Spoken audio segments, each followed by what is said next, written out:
2014. I remember David coming to me a while ago, and when he described how he felt and when I examined him, it was clear that we could make a diagnosis of fibromyalgia. Robert Moots, Professor of Rheumatology at University of Liverpool. And David, like many people with this rotten condition, was having a really awful time and feeling really miserable with it. David Bedford, Beatles historian and fibromyalgia sufferer.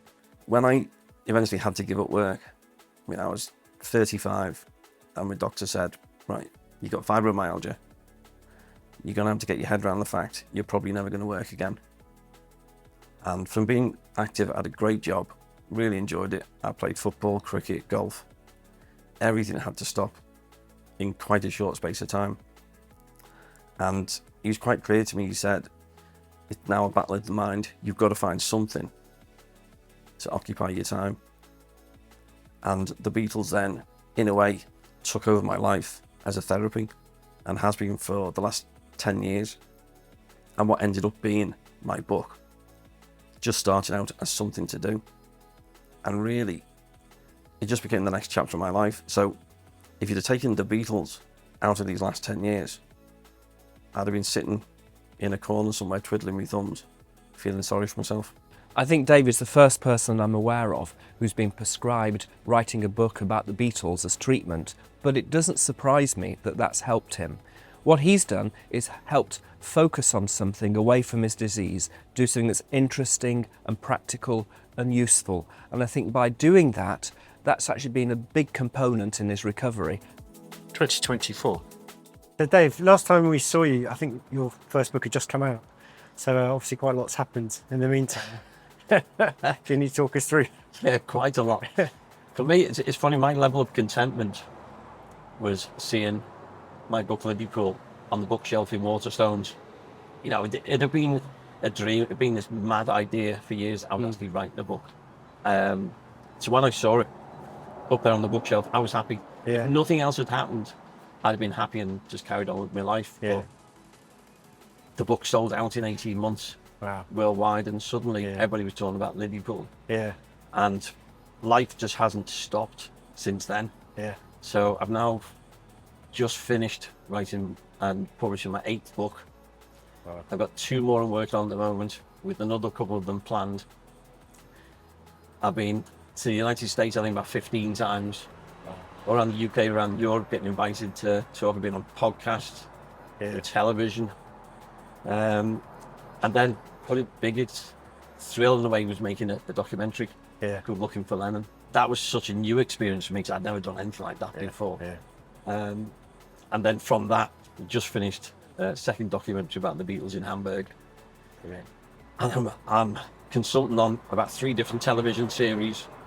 I'm co-writing a film script at the moment. I mean, this is just insane in a way, the way all this has gone from 25 years ago. Yeah. Having to give up work because I got fibromyalgia. Yeah. You've now become the authority figure when, originally it was just, it was a passion of yours, and it was, you were prescribed the Beatles to sort of, help you through as almost like therapy. And it must be amazing to think that now you're, people want your voice to explain, rather than you just discovering it for yourself. Now you're kind of, people come and ask you. Yeah, so I end up on podcasts all over the world. Sergeant Pepper Bistro. Yeah, so that was the shelter in the middle of the roundabout where the pretty nurse was. Oh, right, yeah. This was the bank. Okay. Outside the bank had his motor car. Yeah. And they wrote about a bank with a motor car because nobody else could afford a car but the bank manager. Oh, of course, yeah. So they all hated him. That's why the children laugh at him behind his back. But when somebody buys my book, it's like they're buying the first one. Yeah. It's a big, big thrill for me. Yeah. That people still want to know what I've written about. And as you say, it became my therapy. And I suppose it still is. Yeah. Because it's developed this passion. I've always had a love for history anyway. But to get to know more and more about the Beatles, it's fun. Yeah. It's great. And there's always something new to learn. There's always somebody new to interview, to find out about. Yeah. So there's always something to discover. And the weirdest thing has gone from inviting the quarrymen to come to Dovedale School, where my kids were at school, of course, John and George. Yeah. That was 20 years ago. Get to know the guys in there. That in 2023, I was invited to play with the Quarrymen. Wow. So now I'm playing with the guys who were there in John Lennon's first group, spending time with them as friends. Yeah. You know, I've got to know them really well. And I'm playing the music that the Quarrymen were playing Yeah.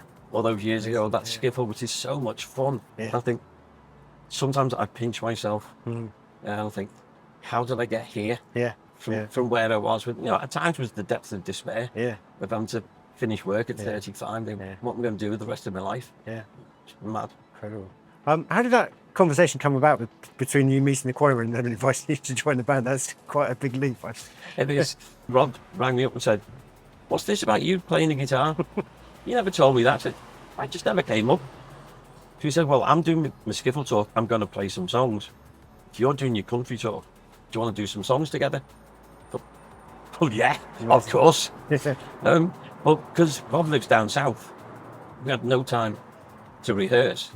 Try and do it with Zoom, but there's a time like, so that doesn't work. Yeah. So we just chose what songs we were going to do. And literally, we busked it. So he did his talking songs, I did mine.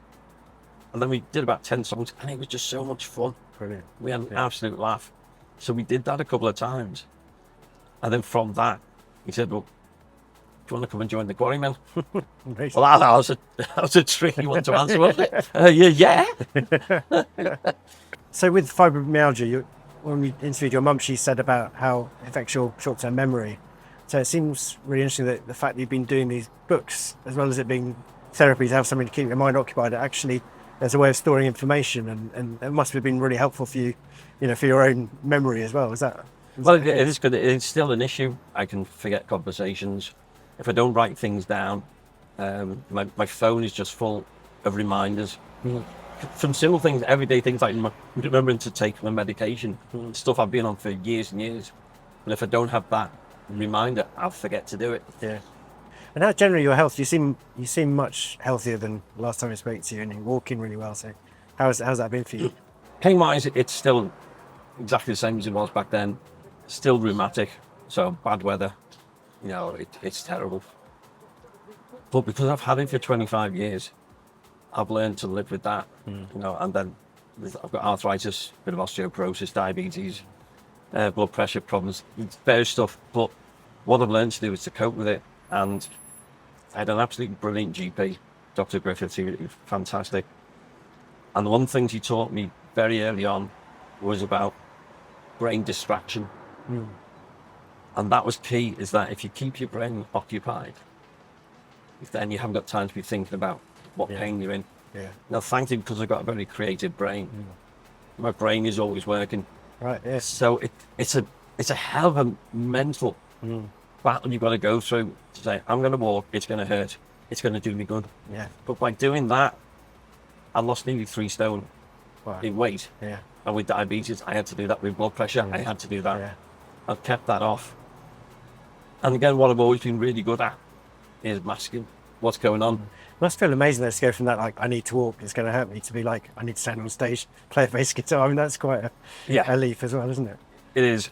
And The fact that you can do that now. yes, I go through a lot of knee support. Yeah. And it's weird. I'm playing with Rod and Colin, who are both in their 80s, who are fitter than I am. Yeah. Yeah. And I At least you're doing it, you know. Well, that's it. And that's the whole thing. It's putting yourself through these challenges. I think I can do that. Yeah. You know, I need recovery time, but that's fine. I'm used to planning all that now. Can you imagine what life would be for you without the Beatles? That would just be crazy, wouldn't it? And in a way, it's almost sort of, there's me signed off work. What do we do? If they went there, what would I've got obsessed about? Yeah. I don't know. And there's still something new to learn about it all the time. And I suppose, in a way, without being too cheesy, I've got by with a little help from my friends. Perfect. So, Brilliant.